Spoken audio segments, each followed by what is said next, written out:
Hello students, good evening. हम आपका class 12 का इकोनॉमिक्स जो अर्थशास्त्र है इसमें इम्पोर्टेंट क्वेश्चन कराएंगे। सबसे पहले इसमें क्वेश्चन बैंक कवर होगा और उसके बाद मॉडल सेट भी कवर होगा। तो ठीक है, ध्यान से देखिए और इसको पढ़ सकते हैं आप लोग। साइंस आर्ट्स कॉमर्स सबके लिए जरूरी है जो जो इकोनॉमिक्स लिए हैं। चलिए क्वेश्चन नंबर 1 से शुरू करते हैं। सबसे पहला क्वेश्चन है, अर्थव्यवस्था की किस समस्या का संबंध उत्पादन की तकनीक के चयन से है। तकनीक मतलब क्या हुआ? कोई भी चीज़ का हम लोग उत्पादन करते हैं तो उसके लिए टेक्नोलॉजी का ज्ञान होना आवश्यक है। बिना टेक्नोलॉजी का कुछ चीज़ नहीं होता। तो टेक्नोलॉजी मतलब जैसे हम लोग कपड़ा का फैक्ट्री लगाए हैं तो उसमें कौन कौन सा टेक्निक चाहिए, ये सब जानकारी होना चाहिए। तो अर्थशास्त्र की किस समस्या का संबंध उत्पादन की तकनीक के चयन से है? सबसे पहले होता है उत्पादन की तकनीक मतलब क्या हुआ? जैसे हम लोग धान उपजाने के लिए खेत को जोत रहे हैं तो खेत जोतने के लिए हम लोग बैलगाड़ी का प्रयोग करेंगे या फिर ट्रैक्टर का प्रयोग करेंगे, जिससे मतलब ज़्यादा जल्दी समय में खेत जोता जाए।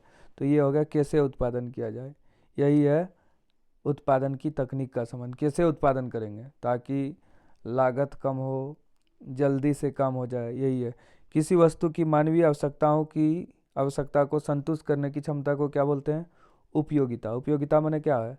उपयोगिता एक मनोवैज्ञानिक धारणा है। इस किसी भी चीज़ को प्रयोग करने के बाद ही पता चलता है उपयोगिता उसका। उपयोगिता के क्रमवाचक सिद्धांत का प्रतिपादन किसने किया? हिग्स और एलन। ये दो अर्थशास्त्री था।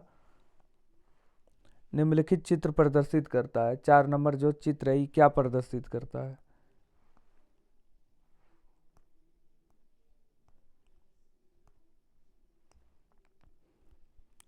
ये है पूर्णतः लोचदार मांग। एक होता है इकाई से अधिक, एक कम, ये सब होता है। चलिए अब आगे देखिए।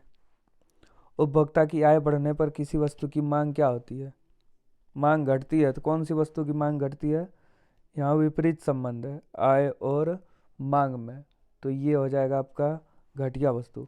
अगर उपभोक्ता की आय बढ़ने पर वस्तु की मांग घट जाए तो उस वस्तु को हम लोग घटिया वस्तु बोलते हैं। दीर्घकालीन उत्पादन फलन का संबंध निम्न में से किससे है? यह है पैमाने का प्रतिफल से। दीर्घकालीन उत्पादन फलन मतलब जिसमें हम लोग परिवर्तनशील साधन के साथ साथ स्थिर साधन में भी परिवर्तन कर सकते हैं। 7 नंबर, उत्पादन फलन को व्यक्त किया जाता है। किससे व्यक्त किया जाता है? क्यू एक्स बराबर एफ, मतलब ये फैक्टर है समान जो बदलते रहता है, परिवर्तित होते रहता है। A B C D E कुछ भी हो सकता है। चलिए अब नेक्स्ट क्वेश्चन पे। किसी वस्तु के उत्पादन की स्थिर लागत 60 है, उस वस्तु की 10 इकाई उत्पादन की औसत स्थिर लागत क्या है? एक का 60 है टोटल, 10 वस्तु के उत्पादन की है, तो क्या होगा? 6 रुपया होगा। दो समुत्पादित वक्रों के बीच की दूरी क्या व्यक्त करती है?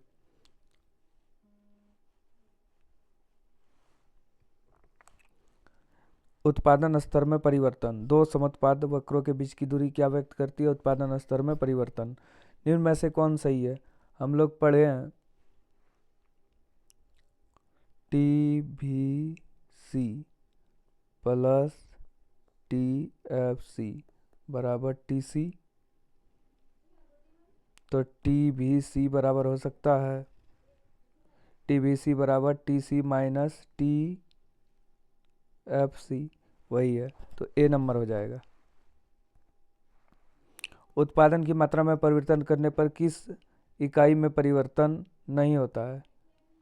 तो ये परिवर्तन किस में नहीं होगा? कुल स्थिर लागत में। औसत लागत वक्र का आकार होता है, ये होता है यू के आकार का। किस बाजार में ए आर बराबर एम आर होता है? एवरेज रेट बराबर मार्जिनल रेट। ये होता है पूर्ण प्रतियोगिता का बाजार, जैसे हटिया होता है।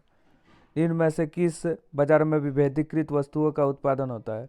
विभेदीकृत मतलब अलग अलग वस्तु का उत्पादन, ये होता है एकाधिकार प्रतियोगिता का बाजार। फार्म के संतुलन की मूल शर्त क्या है? जब मार्जिनल कॉस्ट मार्जिनल रेट के बराबर है, एम सी बराबर एम आर।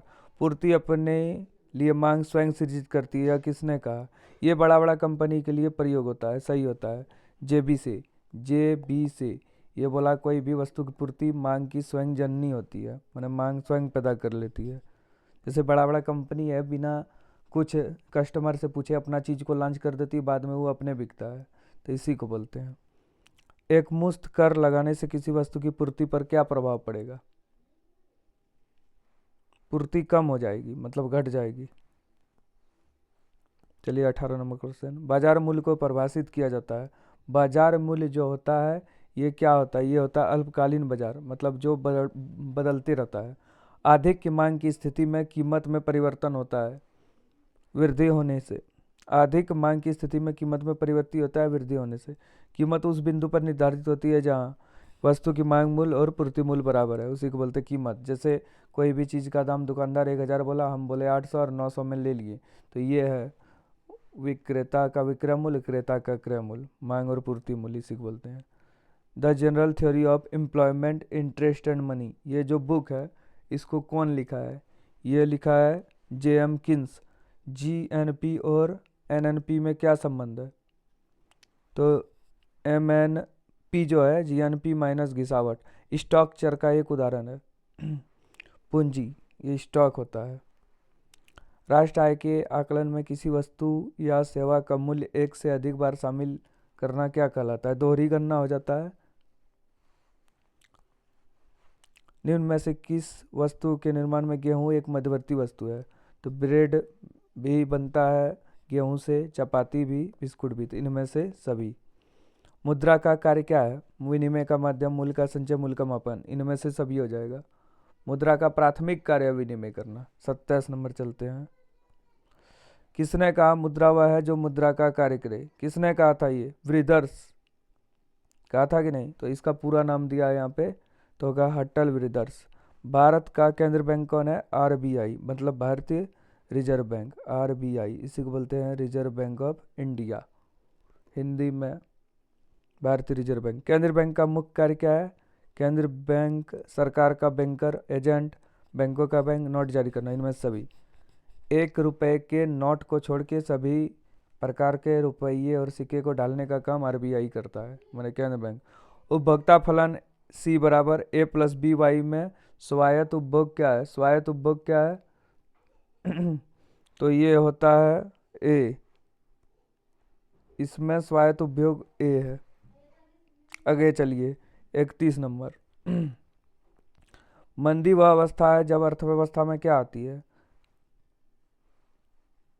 रोजगार तथा उत्पादन स्तर गिरता है, मतलब मांग घटती है, पूर्ति घटती है, रोजगार घटती है।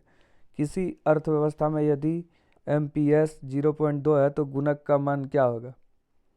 ये 5 होगा।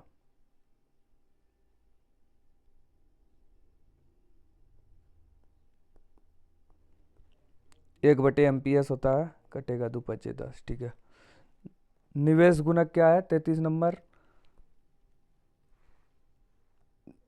दोनों है सही, ये भी है ये भी है, तो हो जाएगा 1 और 2 दोनों। निवेश गुणक 1/MPS या 1/1 minus MPC, MPC plus MPS बराबर 1 होता है, उसी से दोनों फार्मूला निकला है। निवेश के निर्धारक घटक कौन कौन से हैं? तो पूंजी की सीमांत क्षमता और ब्याज की दर दोनों है। निम्न में से अप्रत्यक्ष कर का एक उदाहरण कौन सा है? टैक्स 2 प्रकार का होता है, एक प्रत्यक्ष एक अप्रत्यक्ष। तो बिक्री कर और उत्पाद शुल्क दोनों अप्रत्यक्ष कर है। आयकर प्रत्यक्ष कर है। राजस्व व्यय एवं राजस्व प्राप्ति के बीच अंतर को क्या कहा जाता है? राजस्व घाटा। विदेशी व्यय और प्राप्ति के अंतर को घाटा, ठीक है। विदेशी विनिमय दर का निर्धारण होता है विदेशी विनिमय बाजार में मांग और पूर्ति के द्वारा, तो C नंबर बिल्कुल सही है। 38 नंबर, व्यापार संतुलन का अर्थ क्या है? वस्तु के आयात और निर्यात से, इसी से व्यापार संतुलन होता है।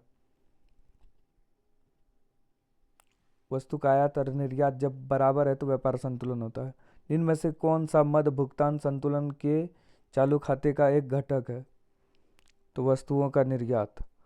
भुगतान संतुलन में असंतुलन का निम्न में से कौन आर्थिक कारण है? यह है व्यापार चक्र।